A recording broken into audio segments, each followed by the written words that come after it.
매서운 겨울바람이 서울의 도심을 휘감는 아침이었다. 지난밤부터 내린 눈은 도로는 물론이고 건물의 지붕과 나뭇가지 위에도 두텁게 쌓여온 세상을 하얗게 덮었다. 눈은 아직 그치지 않았고 희미하게 날리는 눈바른 찬 공기를 더욱 날카롭게 만들었다. 영하 15도를 맴도는 기온에 사람들은 두꺼운 외투를 여미고 종종 걸음으로 바삐 움직였다. 강소라 그녀 역시 두툼한 코트에 깃을 올리고 발걸음을 재촉했다. 그녀의 작은 발자국이 눈 위에 선명하게 새겨졌다. 강소라는 젊은 나이에도 불구하고 뛰어난 재능을 가진 건축가였다. 하지만 현실은 냉혹했고 그녀의 재능은 아직 빛을 보지 못하고 있었다. 그녀가 일하는 회사는 대기업의 하청을 주로 받는 작은 설계 사무소였다. 그곳에서 그녀는 밤낮 없이 설계도를 그렸고 동료들의 무관심과 상사들의 은근한 무시 속에서도 묵묵히 자신의 일을 해냈다. 특히 남자 동료들은 그녀의 차분하고 조용한 성격을 약점으로 삼아 자신들의 일을 떠넘기거나 그녀의 의견을 무시하는 일이 잦았다. 그러나 소라는 그런 부당함에도 크게 개의치 않았다. 그녀는 자신의 실력과 노력으로 모든 것을 증명할 수 있다고 믿었고 언젠가는 자신의 꿈을 이룰 수 있을 것이라 생각했다. 그녀의 내면에는 겉모습과는 달리 강인한 의지와 흔들리지 않는 신념이 자리 잡고 있었다. 오늘도 여느 때와 다름없이 이른 아침부터 출근을 서두르던 소라의 발걸음은 유독 무거웠다. 어제 밤샘 작업으로 몸은 청은망은이었지만 늦으면 안 된다는 생각에 마음을 다잡았다. 그녀는 복잡한 도심 한복판을 가로지르는 대로변을 걷고 있었다.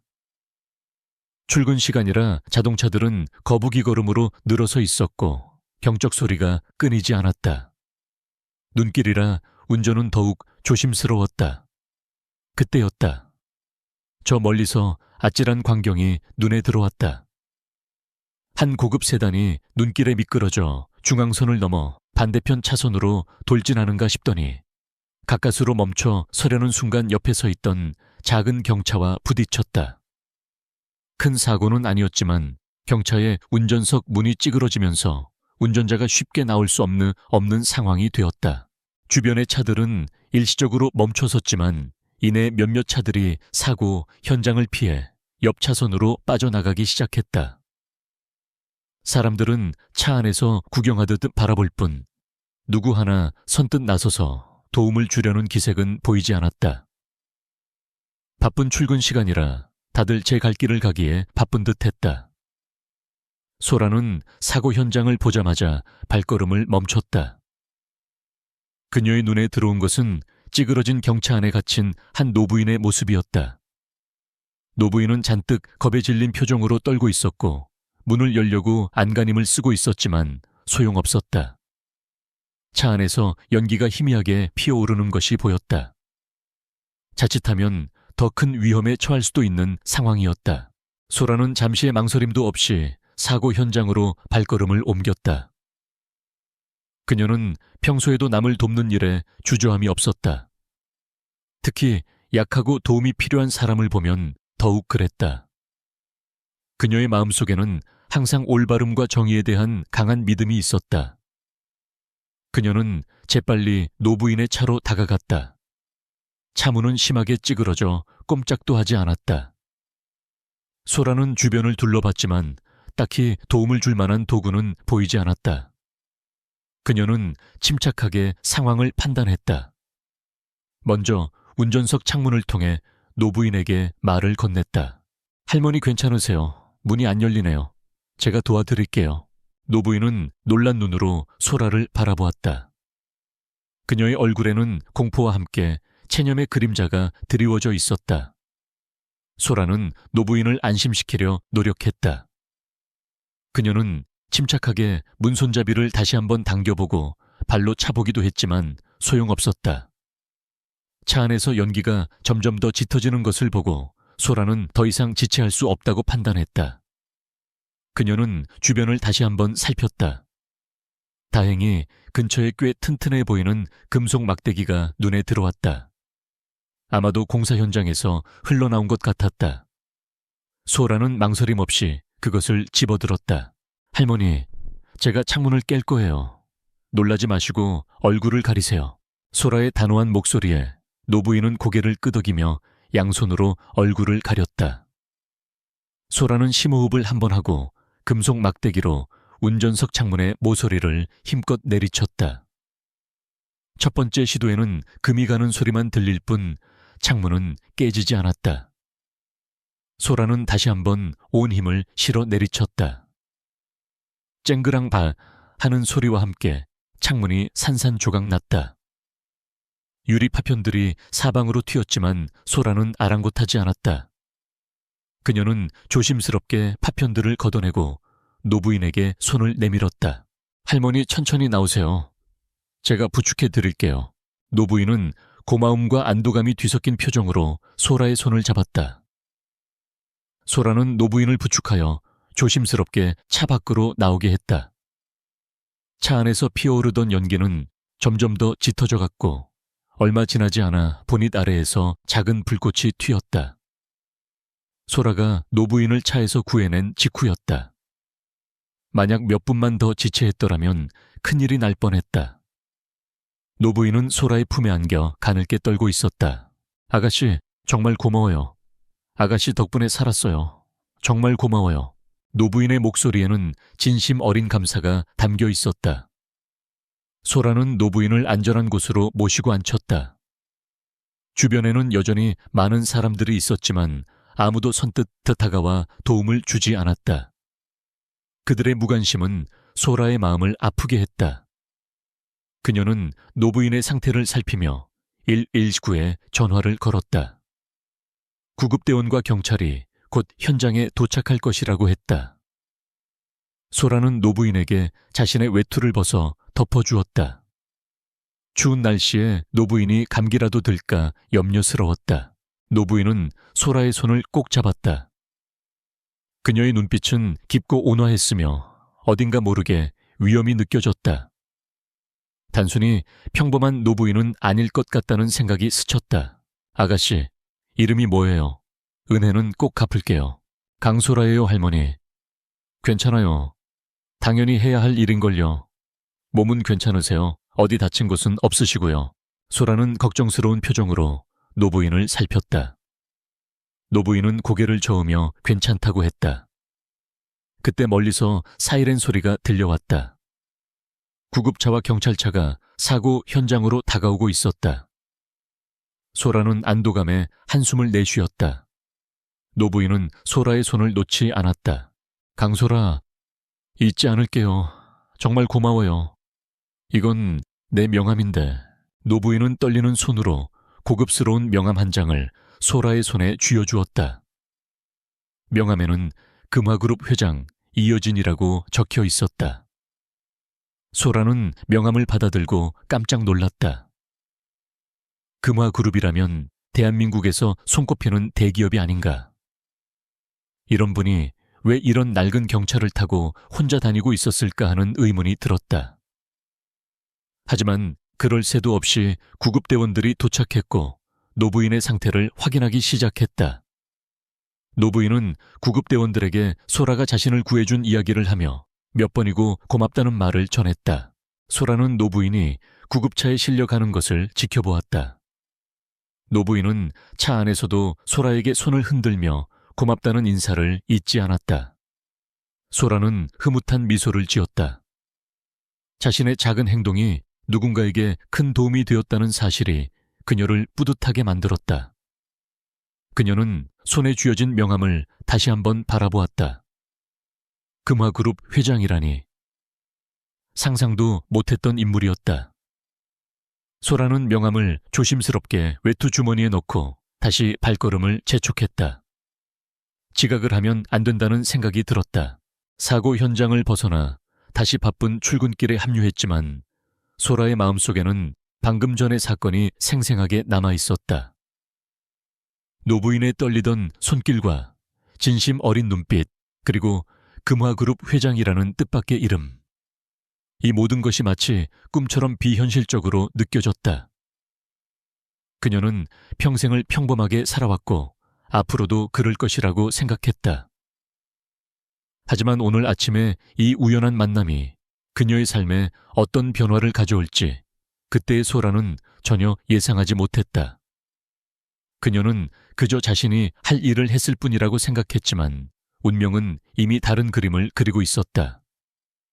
차가운 눈발이 계속해서 내렸지만 소라의 마음속에는 왠지 모를 따뜻한 기운이 맴돌았다. 그것은 어쩌면 앞으로 펼쳐질 새로운 이야기의 서막일지도 모를 일이었다. 그녀는 명함이 들어있는 주머니를 한 번 더 만져보았다. 그 작은 종이 한 장이 그녀의 인생을 완전히 뒤바꿔 놓을 줄은 꿈에도 생각지 못했다. 그날 아침 노부인을 돕고 난 후 강소라의 일상은 겉보기에는 평소와 다름없이 흘러갔다. 그녀는 예정대로 회사에 도착했고 밀린 업무를 처리하느라 정신없는 하루를 보냈다. 동료들은 그녀의 평소처럼 조용하고 성실한 모습에 아무런 의심도 하지 않았다. 그러나 소라의 마음속에는 금화그룹 이어진 회장의 명함과 그날 아침의 비현실적인 사건이 계속해서 맴돌았다. 회의 중에도 설계도를 검토할 때도 문득문득 그 명함의 존재가 그녀의 머릿속을 스쳤다. 하지만 그녀는 바쁜 업무에 쫓겨 그것을 다시 꺼내볼 여유조차 없었다. 며칠 후 그녀의 사무실로 한 통의 전화가 걸려왔다. 발신자 번호는 낯설었지만 어딘가 모르게 위험 있는 분위기가 느껴졌다. 전화를 받자 차분하면서도 단호한 여성의 목소리가 들려왔다. 강소라 씨 되십니까? 저는 금화그룹 비서실장 김민희입니다. 이어진 회장님께서 강소라 씨를 댁으로 초대하고 싶다고 하십니다. 시간 괜찮으신지 여쭤보려고 전화드렸습니다. 소라는 심장이 철렁 내려앉는 것을 느꼈다. 며칠 전의 만남이 꿈이 아니었음을 깨닫는 순간이었다. 그녀는 당황스러웠지만 애써 침착하게 대답했다. 네, 강소라 맞습니다. 회장님께서 저를 초대하신다고요. 네, 회장님께서 강소라 씨께 깊은 감사의 마음을 표하고 싶어 하십니다. 편리한 시간을 말씀해 주시면 제가 일정을 조율해 드리겠습니다. 소라는 잠시 망설였다. 거절하는 것이 옳을지 아니면 이 만남이 어떤 의미를 가질지 알 수 없어 혼란스러웠다. 하지만 이어진 회장이라는 거대한 이름 앞에서 쉽사리 거절할 용기가 나지 않았다. 게다가 그녀를 구해주었던 그날의 상황을 생각하면 단순히 감사의 인사라도 드리는 것이 도리라고 생각했다. 이번 주 주말은 괜찮습니다. 토요일 오후가 좋겠습니다. 소라의 대답에 비서실장은 차분하게 일정을 확정지었다. 금화그룹 회장의 초대는 회사 내에서도 작은 소문이 되었다. 소라가 누구의 비서실장과 통화했는지 정확히 알지 못했지만 그녀의 동료들은 소라가 평소와 달리 어딘가 들떠 보인다고 수군거렸다. 소라는 애써 아무렇지 않은 척했지만 주말이 다가올수록 긴장감은 커져만 갔다. 그녀는 금화그룹이라는 이름이 주는 무게감을 잘 알고 있었다. 그것은 단순한 기업을 넘어 한국 경제의 한 축을 담당하는 거대한 존재였다. 약속된 토요일 오후 소라는 최대한 단정하고 깔끔한 옷을 골라 입었다. 화려하지는 않지만 그녀의 차분한 분위기와 잘 어울리는 회색 코트에 검은색 슬랙스 차림이었다. 그녀는 택시를 타고 약속 장소로 향했다. 한강변을 따라 이어진 길을 한참 달린 후 택시는 거대한 철문 앞에 멈춰 섰다. 웅장한 대문에는 금화가 진화자라는 한자가 새겨져 있었다. 소라는 택시에서 내려 그 거대한 문을 올려다보았다. 압도적인 크기와 고풍스러운 디자인은 마치 중세 유럽의 성문을 연상시켰다. 그녀는 주춤거렸지만 이내 마음을 다잡고 초인종을 눌렀다. 문이 스르륵 열리고 단정한 제복을 입은 경비원이 나와 소라를 안내했다. 대문 안으로 들어서자 잘 가꿔진 정원이 끝없이 펼쳐졌다. 겨울이라 나뭇가지들은 앙상했지만 그 정교한 조경은 이곳이 얼마나 오랜 세월 공들여 가꿔졌는지를 짐작하게 했다. 한참을 더 들어가자 웅장하고 고풍스러운 저택이 그 위용을 드러냈다. 저택은 마치 박물관 같았다. 고풍스러운 유럽식 건축 양식에 동양적인 미가 절묘하게 어우러진 듯 했다. 소라는 저택의 규모와 화려함에 입을 다물지 못했다. 그녀가 살아온 세상과는 너무나도 다른 풍경이었다. 이곳은 상상 속에서나 존재할 법한 공간이었다. 저택의 현관에는 김민희 비서실장이 직접 나와 소라를 맞이했다. 김 비서실장은 정중하고 차분한 태도로 소라를 안내했다. 강소라 씨 오시느라 고생 많으셨습니다. 회장님께서 기다리고 계십니다. 소라는 김 비서실장을 따라 저택 안으로 들어섰다. 내부 역시 외관만큼이나 화려하고 고풍스러웠다. 대리석 바닥은 거울처럼 빛났고 벽에는 유명 화가들의 그림이 걸려 있었다. 고가구들이 질서정연하게 배치되어 있었고 공기 중에는 은은한 향기가 감돌았다. 소라는 마치 다른 세상에 온 듯한 기분이었다. 그녀의 발걸음은 저절로 조심스러워졌다. 김 비서실장은 소라를 안내하여 넓은 응접실로 들어섰다. 응접실 한가운데에는 앤티크한 소파가 놓여 있었고 그곳에 이어진 회장이 앉아 소라를 기다리고 있었다. 노부인은 며칠 전 사고 현장에서의 초췌했던 모습과는 달리 단정하게 정돈된 머리와 기품 있는 한복 차림으로 앉아 있었다. 그녀의 얼굴에는 온화한 미소가 어려 있었고 그 미소는 소라에게 깊은 안도감을 주었다. 아가씨 어서 와요. 불편했을 텐데 이렇게 찾아와줘서 정말 고마워요. 이어진 회장이 온화한 목소리로 소라를 반겼다. 소라는 재빨리 허리를 굽혀 인사했다. 회장님 괜찮으십니까? 그날 정말 놀랐습니다. 아가씨 덕분에 멀쩡해요. 정말 아가씨가 아니었다면 나는 지금 이 자리에 없었을 거예요. 아가씨는 나의 생명의 은인입니다.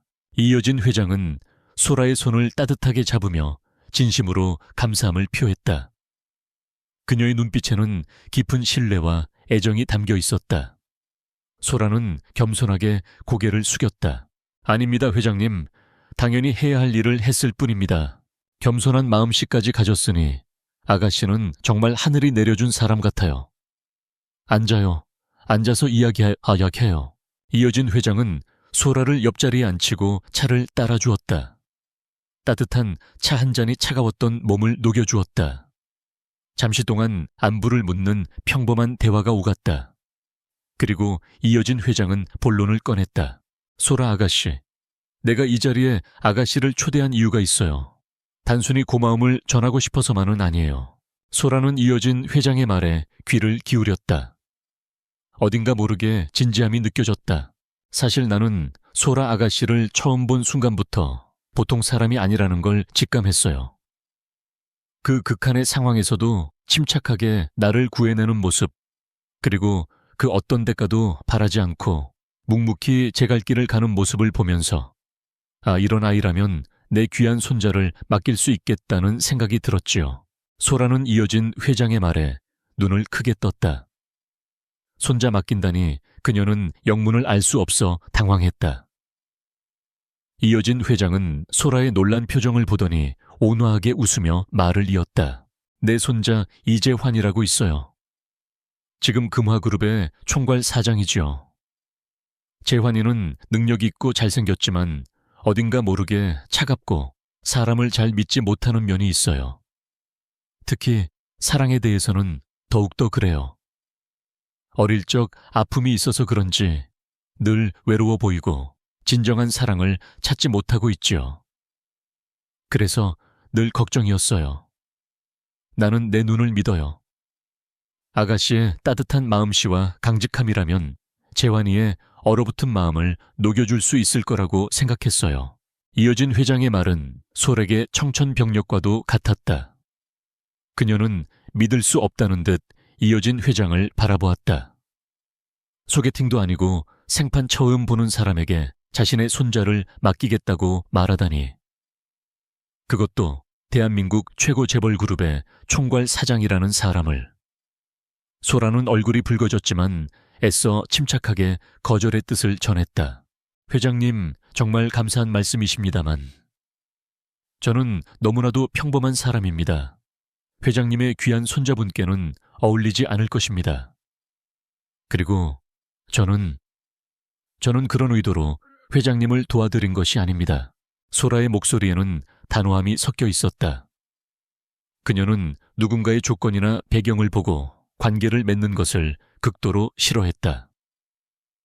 특히 돈을 보고 사람에게 접근하는 것을 혐오했다.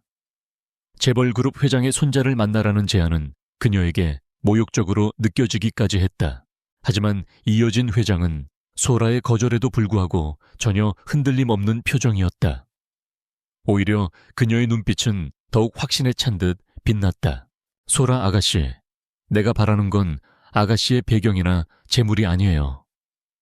아가씨의 그 맑고 순수한 마음, 그리고 누구도 따라올 수 없는 인성을 내가 보았어요. 재환이에게 필요한 것은 바로 아가씨 같은 사람이에요. 나는 내 손자가 돈이나 권력 때문에 자신에게 접근하는 수많은 사람들 속에서 진실한 사랑을 찾지 못하고 외로워하는 것을 더 이상 보고 싶지 않아요. 부탁이에요. 딱 한 번만 만나봐 주겠어요. 딱 한 번만요.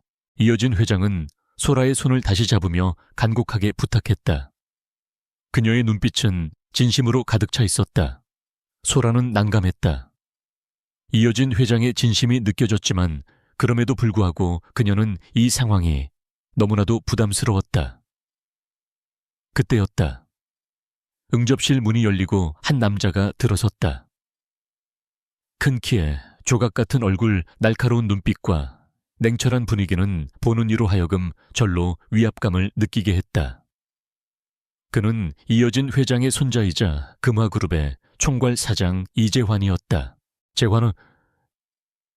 재환은 응접실에 들어서자마자 소라를 발견했다. 그의 눈빛은 차갑게 가라앉았고 경멸이 살짝 섞인 듯한 시선으로 소라를 훑었다. 그의 표정에는 또 이런 식의 여자군이라는 냉소가 비쳤다. 그는 할머니의 병적인 걱정과 관심이 부른 결과라고 생각했다. 늘 재벌 3세를 노리는 여자들이 주변에 많았고 그는 그런 여자들에게 지칠 대로 지쳐 있었다. 특히 자신의 할머니에게 접근하여 환심을 사려는 사람들을 경멸했다. 할머니 무슨 일로 불렀습니까? 바쁜 시간에. 재환의 목소리는 얼음장처럼 차가웠고 소라를 향한 그의 시선은 더욱 싸늘해졌다. 소라는 그의 눈빛에서 읽을 수 없는 적대감을 느꼈다. 마치 자신이 불순한 의도를 가진 사람이라도 되는 양 바라보는 시선에 소라는 불쾌했지만 애써 내색하지 않았다. 이어진 회장은 재환의 차가운 태도에도 아랑곳하지 않고 밝게 웃으며 소라를 소개했다. 재환아, 인사하렴. 이 아가씨가 바로 강소라 아가씨다. 지난번 사고 때 나를 구해준 은인이지. 내가 너에게 꼭 소개해주고 싶어서 불렀단다. 재환은 솔에게 고개조차 숙이지 않고 짧게 말했다. 안녕하십니까? 이재환입니다. 그의 목소리에는 어떤 감정도 실려있지 않았다.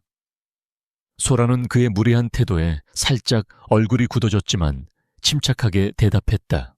강소라입니다. 재환은 팔짱을 끼고 소라를 위아래로 훑어보았다. 그의 눈에는 노골적인 경멸과 의심이 서려 있었다. 할머니, 이제 알겠습니다. 그래서 이분을 집에까지 부르신 겁니까? 은혜를 갚는다는 명목으로 저에게 이런 사람을 소개시키려 하셨군요. 저는 이런 식의 만남은 원하지 않습니다. 제가 알아서 은혜를 갚겠습니다. 재환의 말은 비수처럼 소라의 심장을 찔렀다. 이런 사람이라는 말과 이런 식의 만남이라는 그의 표현은 소라를 순식간에 속물적인 존재로 전락시켰다. 소라는 얼굴이 하얗게 질렸지만 그녀는 분노를 억누르고 침착하게 대답했다. 총괄 사장님, 오해하고 계신 것 같습니다. 저는 회장님께 어떤 대가도 바라지 않고 도와드렸습니다. 그리고 지금 이 자리에 온 것도 회장님의 간곡한 부탁 때문이지 다른 의도는 전혀 없습니다. 소라의 목소리에는 떨림이 없었지만 그 속에는 억울함과 자존심이 담겨 있었다. 재환은 소라의 말을 비웃기라도 하든 콧방귀를 뀌었다. 다들 그렇게 말합니다. 순수한 의도라고 하지만 결국 마지막에는 돈이나 명예를 바라는 것이죠. 세상에 공짜는 없습니다, 강소라 씨. 그의 냉소적인 태도에 소라의 인내심도 한계에 달했다. 그녀는 주먹을 꽉 쥐었지만 이어진 회장이 옆에서 그녀의 손을 잡으며 눈빛으로 진정시켰다. 이어진 회장은 재환의 무례함에도 불구하고 침착하게 아들의 손자를 타이르듯 말했다. 재환아, 무슨 말을 그렇게 하니? 소라 아가씨는 그런 아이가 아니야. 내가 보증한다. 너는 너무 사람을 믿지 못하는구나. 이래서 내가 걱정하는 거야. 할머니, 저는 제 판단을 믿습니다. 그리고 회사의 총괄 사장으로서 이런 개인적인 문제에 휘말릴 시간도 없습니다. 할머니의 뜻은 알겠습니다만 저는 이분을 만날 생각이 없습니다. 재환은 단호하게 말하며 몸을 돌려 응접실을 나가려 했다. 소라는 이대로 나가게 두면 안 된다고 생각했다. 자신의 순수한 의도가 오해받는 것을 참을 수 없었다. 그때 이어진 회장의 목소리가 차분하면서도 단호하게 울려 퍼졌다. 재환아, 멈춰라. 내가 오늘 이 자리에 소라 아가씨를 부른 것은 단순히 너에게 소개하기 위함만이 아니다. 나는 소라 아가씨를 금화그룹의 디자인팀에 영입할 생각이다. 그리고 네가 직접 그녀를 지도하도록 할 것이다. 이것은 회장으로서의 명령이다. 재환은 그 자리에 멈춰 섰다. 그는 믿을 수 없다는 듯 이어진 회장을 바라보았다. 금화그룹에 강소라를 영입하고 게다가 자신이 직접 지도하라는 명령이라니. 이것은 단순히 개인적인 만남을 주선하는 차원을 넘어선 일이었다. 소라 역시 이어진 회장의 예상치 못한 결정에 충격을 받았다. 그녀는 그저 작은 설계, 사무소의 평범한 건축가일 뿐이었다. 금화그룹이라는 거대한 기업에 입사하는 것은 그녀에게 상상조차 해본 적 없는 일이었다. 게다가 총괄 사장인 이재환에게 직접 지도를 받으라니 이것은 축복일까 아니면 또 다른 시련의 시작일까? 이어진 회장은 소라와 재환의 놀란 표정을 무시하고 단호하게 선언했다. 내 결정은 바뀌지 않는다. 소라 아가씨는 내일 아침부터 금화그룹 디자인팀으로 출근하도록 해라. 재환아, 너는 회장으로서 나의 명령에 복종해야 한다. 재환은 분노가 치밀었지만 할머니의 단호한 눈빛 앞에서 더 이상 반항할 수 없었다. 소라는 자신의 미래가 한순간에 뒤바뀌는 것을 느꼈다.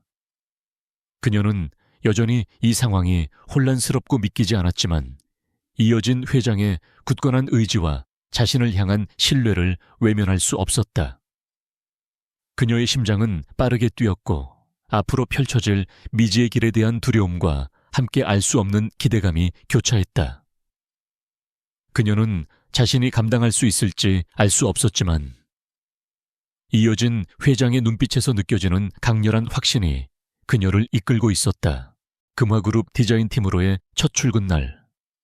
강소라의 심장은 불안감과 함께 알 수 없는 기대감으로 요동쳤다. 그녀는 전날 밤 잠 못 이루며 금화그룹의 모든 자료를 찾아보았다. 거대한 기업의 규모와 그들이 이뤄낸 업적들은 소라를 압도했지만 동시에 그녀 안의 깊숙한 곳에서 잠자고 있던 열정을 자극했다. 그녀는 평생을 꿈꿔왔던 건축가로서의 이상을 이곳 금화그룹에서 펼칠 수 있을지도 모른다는 희망을 품었다. 그러나 동시에 이재환 총괄 사장의 차가운 시선과 동료들의 시기, 어린 시선을 어떻게 감당해야 할지 막막하기도 했다. 아침 일찍 소라는 금화그룹 본사 건물 앞에 섰다. 높이 솟아오른 유리와 철골 구조의 건물은 마치 거대한 첨탑처럼 보였다. 현관을 들어서자 천장이 아득하게 높은 로비는 거대한 미술관 같았다. 사람들은 각자의 목적지를 향해 바쁘게 움직였고 그들의 발걸음에서는 어떤 망설임도 찾아볼 수 없었다. 소라는 낯선 환경 속에서 자신도 모르게 긴장했지만 애써 침착함을 유지하려 노력했다. 그녀는 안내 데스크에 자신의 이름을 말했고 친절한 직원의 안내를 받아 디자인팀이 있는 층으로 향했다. 디자인팀 사무실은 예상했던 것보다 훨씬 넓고 현대적이었다. 최첨단 장비들이 각자의 자리를 지키고 있었고 벽면에는 혁신적인 디자인 콘셉트들이 빼곡하게 붙어 있었다. 소라가 사무실 문을 열고 들어서자 이미 많은 직원이 각자의 자리에서 업무에 몰두하고 있었다. 그녀의 등장은 마치 거대한 정적 속에 돌멩이 하나가 떨어진 듯한 미묘한 파장을 일으켰다. 몇몇 시선이 그녀에게로 향했고 그 시선들 속에는 호기심과 함께 은근한 경계심이 섞여 있었다. 김민희 비서실장이 소라를 맞이했다. 김 비서실장은 그녀를 디자인팀의 팀장에게 인계했고 팀장은 소라에게 그녀의 자리를 안내했다. 소라의 자리는 사무실의 한쪽 구석 창가에 가까운 곳이었다. 새 컴퓨터와 깨끗한 책상은 그녀의 새로운 시작을 알리는 듯했다. 소라는 자리에 앉아 심호흡을 했다. 그녀는 이곳에서 자신의 실력을 증명해야만 했다. 금화그룹이라는 이름에 걸맞은 능력 있는 건축가임을 보여줘야 했다. 그때였다. 사무실 문이 열리고 이재환 총괄 사장이 들어섰다. 그의 등장은 사무실 안의 모든 공기를 순식간에 차갑게 만들었다. 그의 존재감은 압도적이었고 모든 직원은 자신도 모르게 자세를 바로잡았다. 재환은 사무실 안을 한번 훑어보더니 그의 시선이 소라의 자리에서 잠시 멈췄다. 그의 눈빛은 여전히 지난번 저택에서처럼 차갑고 무관심했다. 아니 어쩌면 그 이상으로 소라를 향한 불쾌감이 역력했다. 소라는 그의 시선을 정면으로 마주했다. 그녀는 고개를 숙이지 않았다. 그녀의 눈빛은 강직했고 어떤 도전을 받아들일 준비가 되어 있는 듯했다. 재환은 소라에게 아무런 말도 건네지 않고 그의 사무실로 들어섰다. 그의 차가운 등장은 사무실 내의 미묘한 긴장감을 더욱 고조시켰다. 소라는 주변 동료들의 시선이 자신에게로 쏠리는 것을 느꼈다. 그들의 눈빛에는 도대체 저 여자는 누구지마 하는 의문과 함께 총괄 사장님께 찍힌 것 같다는 노골적인 수근거림이 담겨 있었다. 몇몇 동료는 노골적으로 비웃는 표정을 짓기도 했다. 소라는 애써 그들의 시선을 무시하고 컴퓨터를 켰다. 그녀는 자신의 일에 집중하기로 마음먹었다. 그날 오후 팀장은 소라에게 첫 번째 과제를 주었다. 그것은 금화그룹에서 추진 중인 신규 복합단지 프로젝트의 초기 단계 콘셉트 디자인 검토였다. 겉으로 보기에는 단순한 업무 같았지만 팀장은 소라에게 아주 짧은 시간 안에 기존의 모든 자료를 파악하고 새로운 방향성을 제시하라고 지시했다. 게다가 그 프로젝트는 이미 여러 번의 수정 작업을 거쳤음에도 불구하고 만족스러운 결과가 나오지 않아 모든 팀원이 골머리를 앓고 있던 난해한 과제였다. 팀장의 눈빛에는 소라를 시험하려는 듯한 의도가 분명히 담겨 있었다. 이재환 총괄 사장의 지시가 있었던 것이 분명했다. 소라는 주어진 자료를 꼼꼼히 검토하기 시작했다. 방대한 양의 자료와 복잡한 요구 사항들 속에서 소라는 차분하게 핵심을 파악해 나갔다. 그녀는 자신에게 주어진 시간이 촉박하다는 것을 알았지만 조급해하지 않았다. 오히려 그녀는 이런 압박 속에서 더욱 빛을 발하는 스타일이었다. 그녀의 뇌리에는 수많은 아이디어와 구조들이 퍼즐 조각처럼 맞춰져 나갔다. 그녀는 밤늦게까지 사무실에 남아 작업에 몰두했다. 동료들은 이미 퇴근하고 사무실에는 소라 혼자만 남아 있었다. 차가운 공기 속에서도 그녀의 눈은 뜨거운 열정으로 빛났다. 다음 날 아침 소라는 자신의 결과물을 팀장에게 제출했다. 그녀가 제시한 콘셉트는 기존의 방향과는 완전히 달랐지만 훨씬 더 혁신적이고 실용적이었다. 팀장은 소라의 결과물을 받아들고는 의심스러운 눈빛으로 검토했다. 그는 소라가 이렇게 짧은 시간 안에 이토록 수준 높은 결과물을 내놓을 것이라고는 상상조차 하지 못했던 듯 했다. 그의 얼굴에는 당혹감과 함께 미묘한 놀라움이 스쳤다. 팀장은 소라의 결과물을 이재환 총괄 사장에게 보고했다. 재환은 보고서 내용을 훑어보더니 그의 미간을 살짝 찌푸렸다.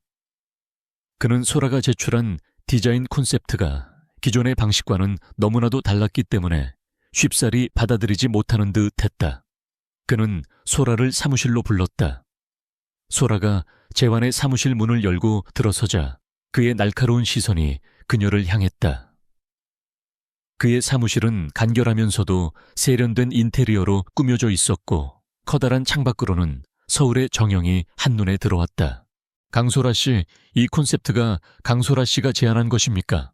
재환의 목소리는 차가웠지만 그 속에는 의외의 흥미로움이 섞여 있었다.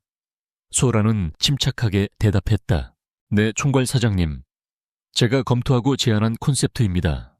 기존의 방향과는 너무나도 다른데 어떤 근거로 이런 제안을 한 것입니까? 단순히 독창성만을 추구한 것은 아닙니까? 금화그룹의 프로젝트는 단순한 예술 작품이 아닙니다. 철저한 수익성과 실용성을 바탕으로 해야 합니다. 재환의 질문은 날카로웠지만 소라는 당황하지 않았다. 그녀는 이미 자신의 모든 제안에 대한 논리적인 근거를 마련해두고 있었다. 그녀는 차분하고 조리 있게 자신의 콘셉트가 왜 혁신적이면서도 동시에 실용적이고 수익성이 높은지 설명했다. 그녀는 시장 분석 데이터와 건축 기술의 최신 동향, 그리고 사용자 경험에 대한 심층적인 이해를 바탕으로 자신의 주장을 펼쳤다. 그녀의 설명은 명확하고 설득력이 있었다. 재환은 소라의 설명을 들으며 점점 더 놀라는 표정을 지었다. 그는 소라가 이렇게까지 깊이 있는 통찰력과 전문성을 가졌을 것이라고는 예상하지 못했다. 그의 눈빛에는 점차 의심 대신 진지함이 서렸다. 그는 소라의 보고서를 다시 한번 꼼꼼히 살펴보았다. 그의 머릿속에서는 소라의 설명과 보고서 내용이 완벽하게 맞아떨어졌다. 그는 소라를 얕잡아 본 자신의 태도를 잠시 후회했다. 그는 그녀가 단순한 할머니의 추천으로 낙하산처럼 들어온 여자가 아님을 직감했다. 알겠습니다. 검토해 보겠습니다. 재환의 말은 여전히 무뚝뚝했지만 그의 목소리에는 이전에 없던 미묘한 존중의 기운이 깃들어 있었다. 소라는 그의 변화를 감지했지만 애써 내색하지 않았다. 그녀는 고개를 숙여 인사하고 사무실을 나왔다. 그녀의 등 뒤로 재환의 시선이 한동안 머물러 있는 것을 느낄 수 있었다. 이후 소라는 금화그룹의 여러 프로젝트에 참여하게 되었다. 그녀는 매번 뛰어난 실력과 독창적인 아이디어로 팀원들과 상사들을 놀라게 했다. 그녀의 성실함과 전문성은 점차 동료들의 편견을 깨뜨리기 시작했다. 처음에는 그녀를 무시했던 동료들도 점차 그녀의 능력을 인정하게 되었다. 하지만 여전히 그녀를 경계하는 시선들은 남아있었다. 특히 그녀가 이어진 회장에 특별한 지시로 들어왔다는 소문은 끊이지 않았고 그녀를 회장님 라인으로 여기며 불편해하는 이들도 많았다. 그러던 어느 날 소라는 우연히 사내 복도에서 이재환 총괄 사장과 금화그룹의 부총괄 사장인 박준호가 대화하는 것을 듣게 되었다. 박준호 부총괄 사장은 금화그룹의 실세 중 한 명으로 수완이 좋고 사람을 다루는 데 능하다는 평판을 가지고 있었다. 하지만 소라는 그의 눈빛에서 어딘가 모르게 음흉하고 권력을 탐하는 기운을 느꼈다. 재환아, 이번 신규 사업 프로젝트는 자네에게 너무 큰 부담이 될 걸세. 이럴 때일수록 조심해야지. 회장님께서 너무 무리하게 추진하시는 것 같아 걱정일세. 박준호 부총괄 사장은 걱정하는 듯한 목소리로 말했지만 그의 입꼬리에는 미묘한 비웃음이 걸려 있었다. 재환은 박 부총괄 사장의 말을 듣고 무덤덤하게 대답했다. 괜찮습니다, 부사장님. 할머니의 뜻을 따르는 것이 중요합니다. 그렇다면 다행이네만. 나는 늘 자네를 지지하고 있다는 것을 잊지 말게나. 다만 이 프로젝트에 자네가 너무 큰 위험을 감수하는 것은 아닌지 염려될 뿐이네. 박 부총괄 사장의 말은 마치 재환을 걱정하는 것처럼 들렸지만 소라는 그의 말에서 다른 의미를 읽었다. 그는 재환을 돕는 척하면서 오히려 그를 벼랑 끝으로 몰아넣으려는 듯한 인상을 받았다.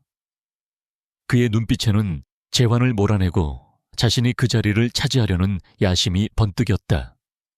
소라는 자신도 모르게 발걸음을 멈추고 그들의 대화를 엿듣고 있었다.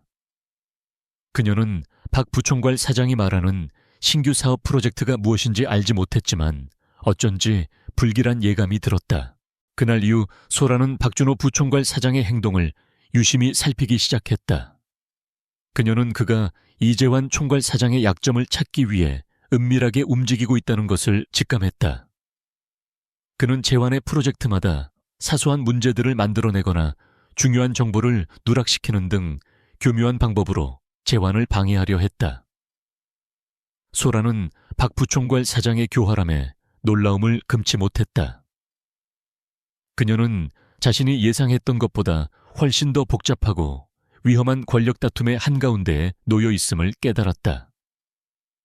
그녀는 자신이 이어진 회장에게서 받은 선물이 단순한 직책이 아니라 거대한 음모의 소용돌이 속으로 그녀를 이끄는 시작점이라는 것을 어렴풋이 짐작하게 되었다. 그녀는 불안했지만 동시에 이런 불의에 맞서 싸워야 한다는 강한 의무감을 느꼈다. 그녀의 마음속에는 정의를 향한 뜨거운 열정이 다시 한번 불타올랐다. 박준호 부총괄 사장의 음모는 예상보다 훨씬 빠르게 전개되었다. 그는 이재환 총괄 사장을 무너뜨리기 위해 더욱 교활하고 대담한 방법들을 사용하기 시작했다. 박 부총괄 사장은 금화그룹의 핵심 프로젝트마다 교묘하게 방해 공작을 펼쳤다. 그는 내부 정보를 빼돌려 경쟁사에 넘기거나 프로젝트의 중요한 부분을 의도적으로 누락시켜 치명적인 오류를 발생시켰다. 그의 손길이 닿는 곳마다 문제가 터져나왔고 이 모든 화살은 이재환에게로 향했다. 금화그룹 이사회에서는 이재환의 리더십에 대한 의문이 제기되기 시작했고 그의 입지는 점점 더 위태로워졌다. 이재환은 자신의 주변에서 벌어지는 일련의 사건들이 단순한 우연이 아님을 직감했다. 그는 뛰어난 통찰력과 냉철한 판단력을 가진 인물이었다. 처음에는 단순한 업무 착오나 외부의 방해라고 생각했지만 패턴이 반복될수록 배후에 누군가가 있다는 확신을 가졌다. 특히 자신이 야심차게 추진하던 신규 복합단지 프로젝트에서 연이어 문제가 발생하자 재환은 내부 인물의 소행임을 의심하기 시작했다. 그는 밤늦게까지 사무실에 남아 모든 서류와 데이터를 재검토했다. 그의 눈빛은 날카롭게 빛났고 그 속에는 분노와 함께 배신감의 그림자가 드리워져 있었다. 그는 박준호 부총괄 사장을 의심하기 시작했다. 박 부총괄 사장은 겉으로는 자신을 염려하고 지지하는 척했지만 그의 눈빛과 말투에서는 늘 미묘한 위선이 느껴졌다. 재환은 박 부총괄 사장이 자신을 벼랑 끝으로 몰아넣으려는 불순한 의도를 가지고 있음을 점차 확신하게 되었다. 그러나 박 부총괄 사장은 오랜 세월 금화그룹에 뿌리 깊게 박혀 있었고 그의 뒤에는 막강한 인맥과 비자금으로 얽힌 네트워크가 있었다. 박 부총괄 사장을 건드리는 것은 곧 거대한 암초를 건드리는 것과 같았다. 그러던 중 이재환은 강소라의 남다른 면모에 주목하기 시작했다. 그녀는 박 부총괄 사장이 조작한 오류들 속에서도 기가 막히게 문제의 핵심을 꿰뚫어보고 정확한 해결책을 제시했다. 그녀는 자신이 맡은 프로젝트 외에도 회사의 다른 프로젝트들에서 발생하는 미묘한 문제점들을 날카롭게 지적하며 개선 방안을 내놓았다. 그녀의 통찰력은 마치 숨겨진 진실을 꿰뚫어 보는 듯 했다. 그녀의 보고서는 언제나 논리적이었고 그녀가 제시하는 데이터는 정확했다. 재환은 소라가 단순한 운이 좋은 낙하산이 아니라는 것을 깨달았다. 그녀는 진정으로 뛰어난 재능을 가진 그리고 무엇보다도 강직하고 올곧은 사람이었다. 박 부총괄 사장의 음모가 심화될수록 소라의 올곧음과 전문성은 더욱 빛을 발했다. 재환은 자신도 모르게 소라에게 신뢰를 보내기 시작했다. 어느 날 저녁 소라는 밤늦게까지 사무실에 남아 작업하고 있었다. 그녀는 박 부총괄 사장이 주도했던 한 과거 프로젝트의 데이터를 검토하던 중 이상한 점을 발견했다. 분명히 승인된 자재 목록과 실제로 사용된 자재 목록 사이에 미묘한 차이가 있었다. 금액 자체는 크지 않았지만 이런 식의 누락은 분명히 고의적인 것이었다. 소라는 며칠 밤낮 없이 해당 프로젝트의 모든 문서를 파고들었다. 그녀는 작은 단서 하나도 놓치지 않고 꼼꼼하게 검토했다. 그녀의 탁월한 집중력과 끈기는 다른 누구도 상상할 수 없을 정도였다. 마침내 그녀는 박 부총괄 사장이 특정 하청업체와의 계약 과정에서 고의적으로 자재를 빼돌려 비자금을 조성하고 그 과정에서 금화그룹에 손해를 입혔다는 결정적인 증거를 찾아냈다. 그것은 수년 전부터 박 부총괄 사장이 벌여온 일련의 비리 중 극히 일부에 불과했지만 그의 탐욕과 권력 남용을 증명하기에 충분한 증거였다. 소라는 자신이 발견한 증거를 들고 심각한 고민에 빠졌다. 이것을 이재환에게 알려야 할까 하지만 이재환은 아직 자신을 온전히 신뢰하지 않을 터였다. 자칫하면 자신마저 위험에 빠뜨릴 수 있는 상황이었다. 그때 이재환이 그녀의 사무실로 찾아왔다. 그의 얼굴에는 깊은 고민과 피로가 묻어 있었다. 그는 소라의 책상에 놓인 자료들을 훑어보더니 그녀의 눈을 깊이 들여다보았다. 강소라 씨, 밤늦게까지 수고 많습니다. 혹시 박 부총괄 사장 건으로 뭔가 알아낸 것이 있습니까? 재환의 목소리에는 미묘한 기대감과 함께 절박함이 섞여 있었다. 소라는 그의 눈을 마주했다. 그의 눈빛은 더 이상 차갑지 않았다. 오히려 그녀에게 도움을 요청하는 듯한 간절함이 보였다. 소라는 잠시 망설이다가 자신이 발견한 증거들을 재환에게 내밀었다. 총괄 사장님, 이것을 보십시오. 박 부총괄 사장이 수년 전부터 하청업체와 결탁하여 비자금을 조성해왔다는 증거입니다. 이것은 단순한 빙산의 일각일 뿐일 겁니다. 재환은 소라가 내민 자료들을 받아들고 눈을 크게 떴다. 그의 눈빛은 순식간에 날카로워졌고 그는 자료들을 꼼꼼히 검토하기 시작했다. 그의 얼굴에는 놀라움과 함께 분노가 번져나갔다. 그는 소라가 이렇게까지 결정적인 증거를 찾아낼 것이라고는 상상도 하지 못했다. 이것이 정말 박준호가 한 짓이란 말입니까? 재환의 목소리에는 격앙된 감정이 실려 있었다. 소라는 고개를 끄덕였다. 네, 제가 모든 자료를 교차 검토했습니다. 조작의 흔적도 찾았습니다. 재환은 소라를 바라보았다. 그의 눈빛은 이제 완전히 바뀌어 있었다. 의심과 경멸은 사라지고 오직 깊은 신뢰와 존경만이 남아 있었다. 그는 소라가 자신의 생각보다 훨씬 더 능력 있고 무엇보다도 진실하고 용감한 사람이라는 것을 깨달았다. 그는 소라의 손을 잡았다.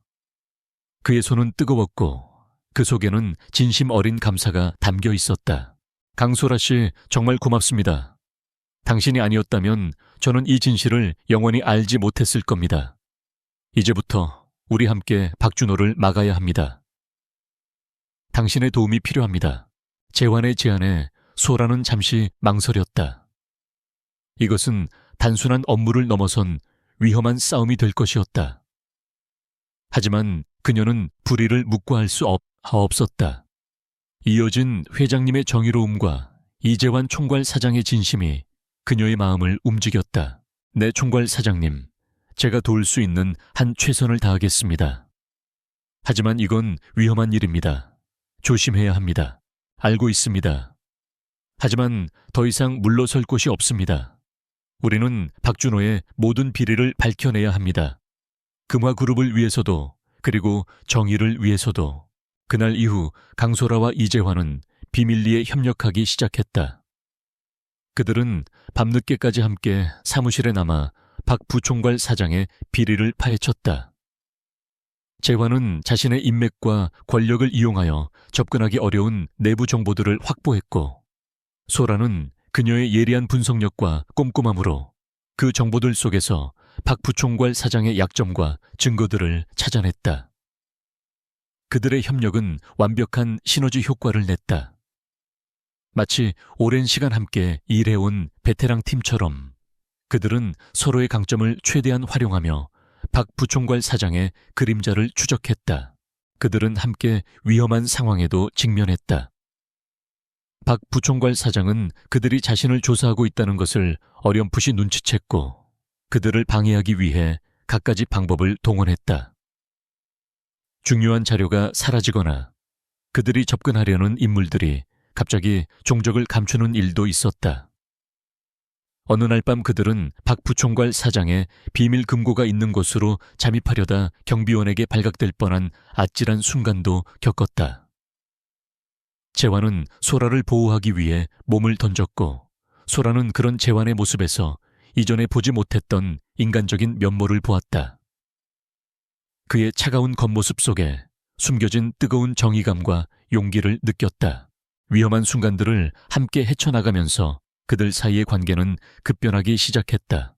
처음에는 서로를 경계하고 오해했던 감정들은 점차 사라지고 깊은 신뢰와 존경으로 채워졌다. 재환은 소라의 강직함과 지혜로움에 매료되었고 그녀의 옆에 있으면 어떤 어려움도 헤쳐나갈 수 있을 것 같다는 확신을 가졌다.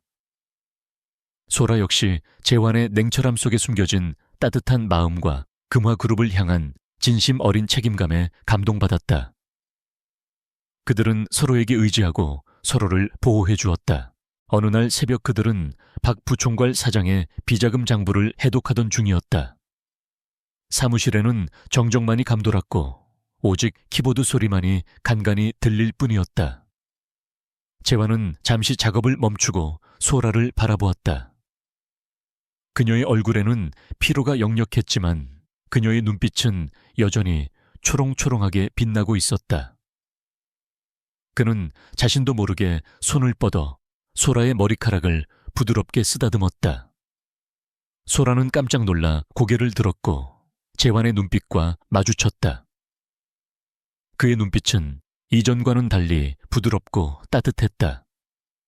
그 속에는 억누르지 못한 애정이 담겨 있었다. 강소라 씨, 미안합니다. 제가 처음부터 당신을 오해했습니다. 당신은 내가 만난 사람 중에 가장 올곧고 아름다운 사람입니다. 재환의 진심 어린 고백에 소라의 얼굴이 붉어졌다. 그녀의 심장이 빠르게 뛰기 시작했다. 그녀는 그동안 억눌러왔던 자신의 감정을 깨달았다.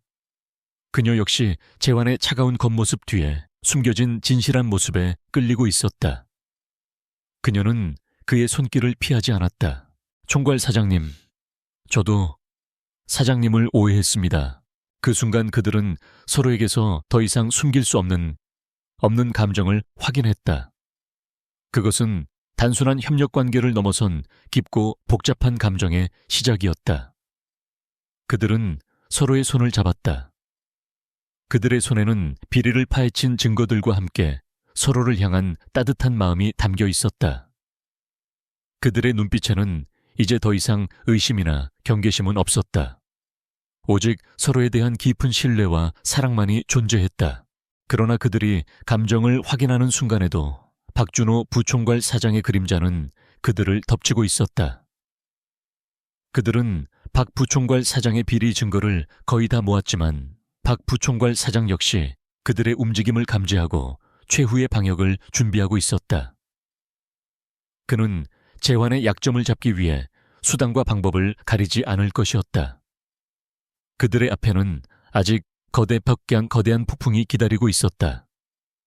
그들은 이제 단순히 회사의 정의를 지키는 것을 넘어 서로의 모든 것을 걸고 이 싸움에 뛰어들어야 했다. 박준호 부총괄 사장의 음모가 절정에 달했을 때 금화그룹 이사회는 긴급 소집되었다. 표면적으로는 이재환 총괄 사장이 추진하던 신규 사업의 부진과 연이은 문제점들을 논의하기 위한 자리였지만 실상은 박준호 부총괄 사장이 이재환을 끌어내리고 자신의 입지를 확고히 하려는 마지막 승부수였다. 이사회 회의실에는 팽팽한 긴장감이 감돌았다. 이사들은 각자의 이해관계에 따라 재환과 박준호 중 누구에게 줄을 서야 할지 저울질하고 있었다. 이어진 회장은 차분한 얼굴로 회의실 중앙에 앉아 있었지만 그녀의 눈빛 속에는 굳건한 신뢰와 결단력이 담겨 있었다. 강소라와 이재환은 이 회의를 위해 철저하게 준비했다. 그들은 밤낮 없이 모든 증거를 정리하고 박준호의 비리를 조목조목 반박할 논리를 세웠다. 재환은 자신의 모든 것을 걸었고 소라는 그의 곁에서 흔들림 없는 지지와 냉철한 통찰력을 제공했다. 그들의 손에는 박준호 부총괄 사장의 모든 비리가 담긴 결정적인 자료들이 들려 있었다. 그것은 박준호가 수년간 쌓아 올린 탐욕의 제국을 무너뜨릴 파괴력을 가진 폭탄과도 같았다. 회의가 시작되자 박준호 부총괄 사장은 먼저 입을 열었다. 그는 이재환이 추진한 프로젝트들의 문제점을 나열하며 재환의 무능함과 방만한 경영을 질책했다. 그의 목소리에는 승리를 확신하는 듯한 오만함이 섞여 있었다.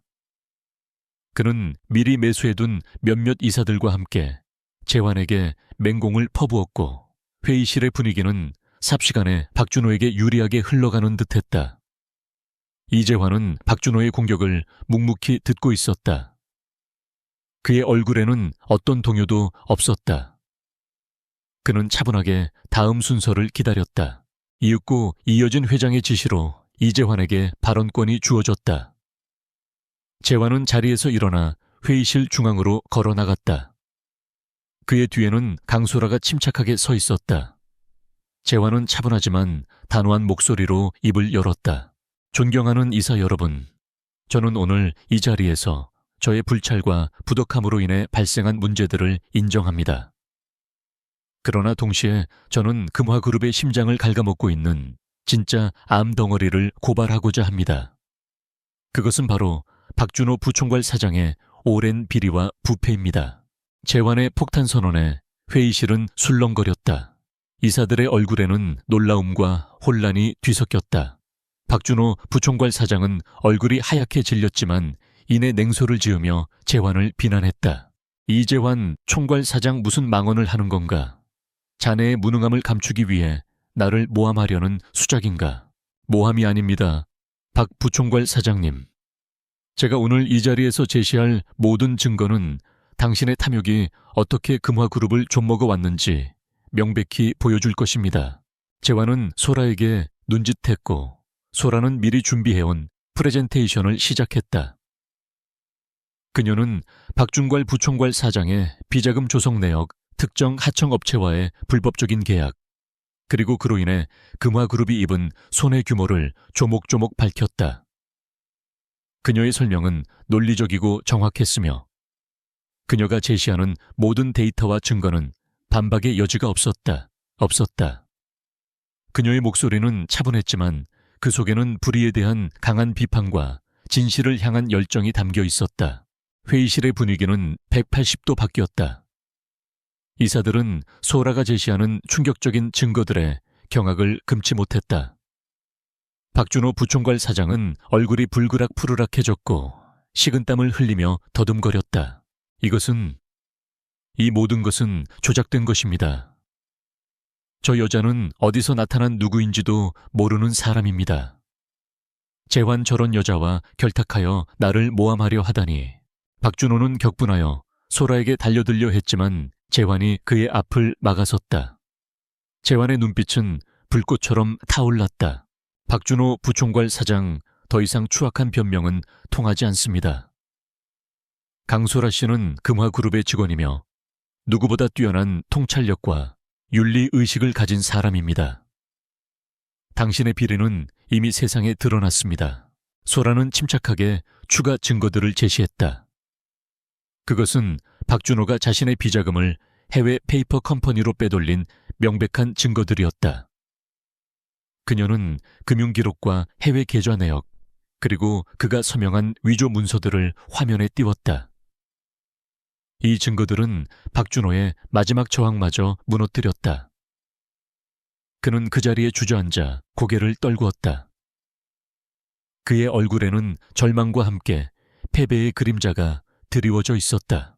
이어진 회장은 회의실의 모든 상황을 묵묵히 지켜보고 있었다. 그녀는 마침내 입을 열었다. 그녀의 목소리는 조용했지만 그 속에는 천둥과 같은 위험이 실려 있었다.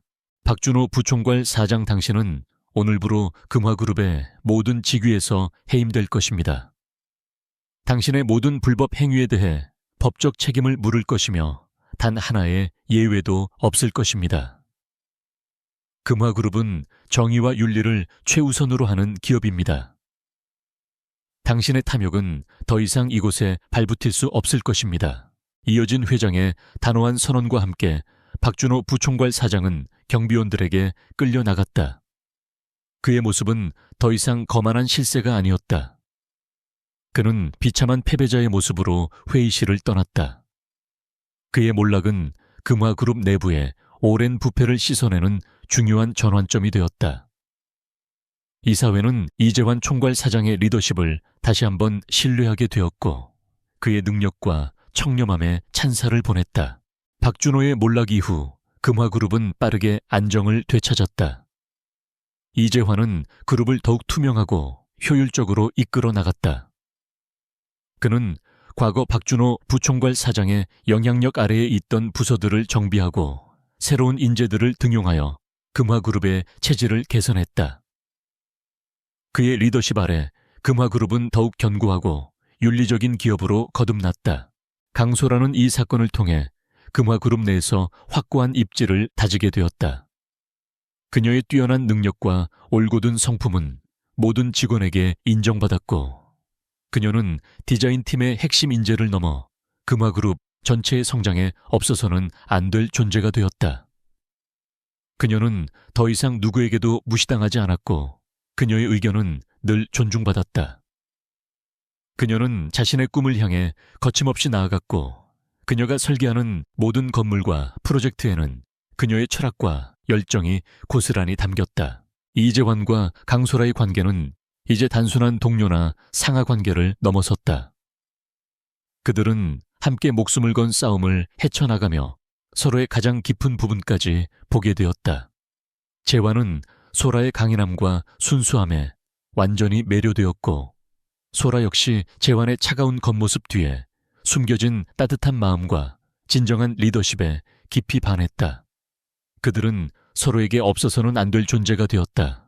어느 날 저녁 모든 일이 해결된 후 재환은 소라를 자신이 아끼는 개인적인 정원으로 초대했다. 달빛이 은은하게 비추는 정원은 고요하고 아름다웠다. 재환은 소라의 손을 잡고 무릎을 꿇었다. 그의 눈빛은 진심으로 가득 차 있었고 그의 목소리는 떨렸다. 강소라 씨, 당신은 내 삶을 송두리째 바꿔놓았습니다. 당신을 만나기 전에 나는 불신과 외로움 속에 갇혀 살았습니다. 당신은 내게 진정한 사랑이 무엇인지 그리고 진실한 마음이 얼마나 소중한지 가르쳐 주었습니다. 당신은 나의 생명의 은인일 뿐만 아니라 나의 영혼을 구원한 사람입니다. 내게 와주세요. 나와 평생을 함께 해주세요. 나에게 결혼해 주겠습니까? 재환의 예상치 못한 고백과 프로포즈에 소라는 눈물을 글썽였다. 그녀의 심장은 벅차올랐고 그녀의 눈앞에는 그동안 그들이 함께 헤쳐온 수많은 역경과 고난, 그리고 그 속에서 피어난 깊은 감정들이 스쳐 지나갔다. 그녀는 망설임 없이 고개를 끄덕였다. 네, 총괄 사장님. 저도 사장님을 사랑합니다. 평생을 함께하고 싶습니다. 소라의 대답에 재환은 그녀를 품에 안았다. 그들의 포옹은 모든 어려움을 이겨낸 사랑의 승리를 알리는 듯했다. 그들은 서로의 품에서 진정한 안식과 행복을 찾았다. 그들의 결혼은 금화그룹을 넘어 사회 전체에 큰 화제가 되었다. 재벌 총수와 평범한 건축가의 만남은 많은 사람에게 큰 감동을 주었다. 이어진 회장은 두 사람의 결혼을 진심으로 축복했고 소라를 자신의 진짜 손녀처럼 아꼈다. 그녀는 자신이 옳았음을 다시 한번 확인했다. 그녀가 선택한 사람이 금화그룹의 미래를 밝히고 그녀의 손자를 진정한 행복으로 이끌었다. 강소라는 이제 금화그룹의 총괄 사장 부인이자 여전히 자신의 꿈을 펼치는 뛰어난 건축가로 살아갔다. 그녀는 자신의 재능을 사회에 환원하며 많은 사람에게 영감을 주었다. 그녀의 삶은 단순한 동화 같은 이야기가 아니었다. 그것은 진실한 마음과 올곧은 신념 그리고 용기가 어떤 역경도 극복하고 진정한 행복을 찾을 수 있다는 것을 보여주는 살아있는 증거였다. 그녀는 돈이나 권력에 흔들리지 않는 자신의 가치를 지켜냈고 결국 진정한 사랑과 자아실현을 동시에 이루어냈다. 금화그룹은 이재환과 강소라의 사랑을 바탕으로 더욱 견고하고 따뜻한 기업으로 성장했고 그들의 이야기는 오래도록 많은 사람의 입에 오르내리며 전설처럼 전해졌다. 강소라는 평범한 삶 속에서 빛나는 존재로 선한 마음이 세상을 어떻게 변화시킬 수 있는지를 보여주는 희망의 아이콘이 되었다.